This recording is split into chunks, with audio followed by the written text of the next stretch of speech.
बहुत समय पहले गुरु अपने शिष्यों को खरगोश और कछुए की दोस्ती की कहानी सुनाते थे ताकि उनमें अच्छे नैतिक चरित्र के गुण पैदा हो सके। खरगोश को उसके तेज दृष्टिकोण और फुर्ती के लिए जाना जाता था और कछुए को उसकी धीमी गति के लिए अपमानित किया जाता था।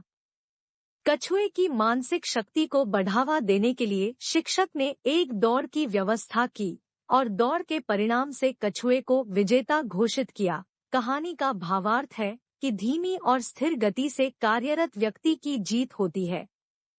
यह कहानी कई वर्षों तक शिक्षक मिसाल के रूप में छात्रों को सुनाते रहे। फिर युग बदला और एक शिक्षक के मन में कहानी के भावार्थ को बदलने की सोच आई।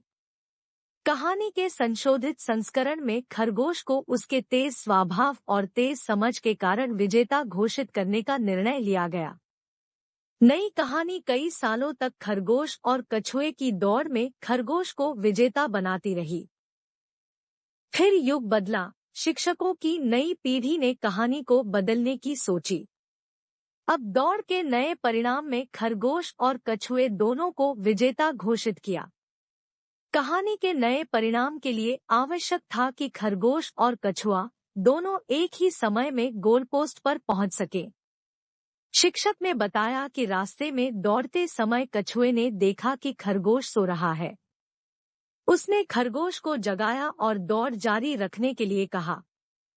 खरगोश अपने दोस्त के इस व्यवहार से हैरान रह गया और तुरंत उसे अपनी पीठ पर सवार होने के लिए कहा ताकि दोनों एक ही समय में गोलपोस्ट पर पहुंच जाएं और दौड़ जीत सके। खरगोश और कछुए की कहानी का अब नया भावार्थ है कि वे दोनों दौड़ जीतने के लिए एक दूसरे की मददगार बन गए। गुरु शिष्य शिक्षाप्रद कहानियों के माध्यम से हम ऐसे लोगों की कहानी पेश करते हैं जो शिक्षा के क्षेत्र में नए अनुसंधानों के लिए चर्चित है, नोबेल प्राइज के हकदार है। और खरगोशकछुए की दौड़ वाली कहानी के प्रथम भावार्थ धीमी और स्थिर गति से कार्यरत व्यक्ति की जीत होती है, पर विश्वास करते हैं। सभ्यता के आरंभ काल से शिक्षक कक्षा 8 के छात्रों को ज्योमेट्री के त्रिभुज बनाने के नियम सिखाते हैं। आज की कहानी के नायक का नाम विजय है। 1955 में विजय को सिखाया गया कि किसी त्रिभुज की रचना में कम से कम 3 एलिमेंट्स आवश्यक है। तब से ही विजय के मन में एक प्रश्न घर कर गया कि 3 ही क्यों, 2 से रचना संभव क्यों नहीं।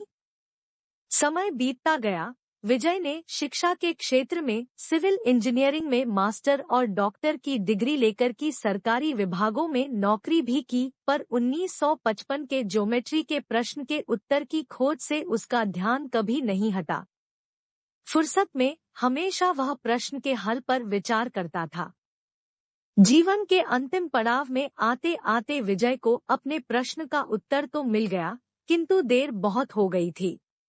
विजय की कहानी में अब खरगोश और कछुए की कहानी के दूसरे भावार्थ को लागू करने की जगह बन गई। विजय को उसके अलौकिक अनुसंधान की उपलब्धि के लिए लोग जानने तो लगे, उसकी खोज पर नोबेल प्राइज भी मिल सकता है, पर उम्र दराज के कारण वह भाग दौड़ में असमर्थ हो चुका था। अब विजय खरगोश और कछुए की कहानी के तीसरे भावार्थ को पाने के लिए प्रयासरत है। कहानी के इस भाग का भावार्थ है, खरगोश और कछुआ दोनों दौड़ जीतने के लिए एक दूसरे की मदद करते हैं। विजय को तलाश है ऐसे सहयोगियों की जो विजय की खोज को स्कूली छात्रों, शिक्षकों की नई पीढ़ी तक पहुंचा सके। आवश्यकता है कि शिक्षाविद विजय द्वारा तैयार unit slope graph work book के महत्व को जाने और नई पीढ़ी को नए संसाधनों से काम के लिए प्रेरित करे। गुरु शिष्य शिक्षाप्रद कहानियों के माध्यम से हम ऐसे लोगों की कहानी पेश करते हैं जो शिक्षा के क्षेत्र में अपने नए अनुसंधान से लोगों को नए स्टार्टअप अथवा व्यावसायिक आय को बढ़ाने के लिए ट्रेनिंग देते हैं।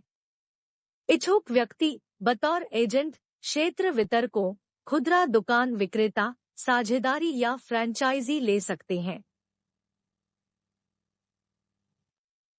ऑनलाइन प्रशिक्षण कक्षाएं भी ज्वाइन कर सकते हैं। अधिक जानकारी के लिए कृपया हमारे YouTube चैनल को सब्सक्राइब करें।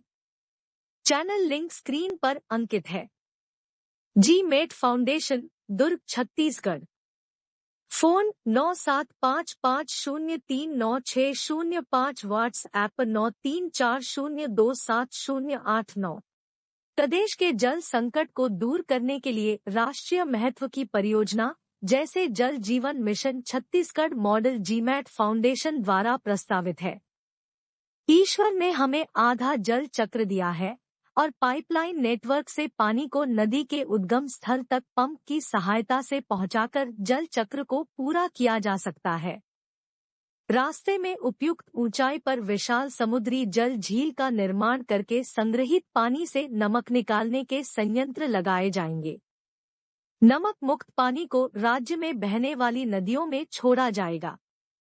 इससे नदी और जमीन के जलस्तर में किसी भी मौसम में कमी नहीं होगी।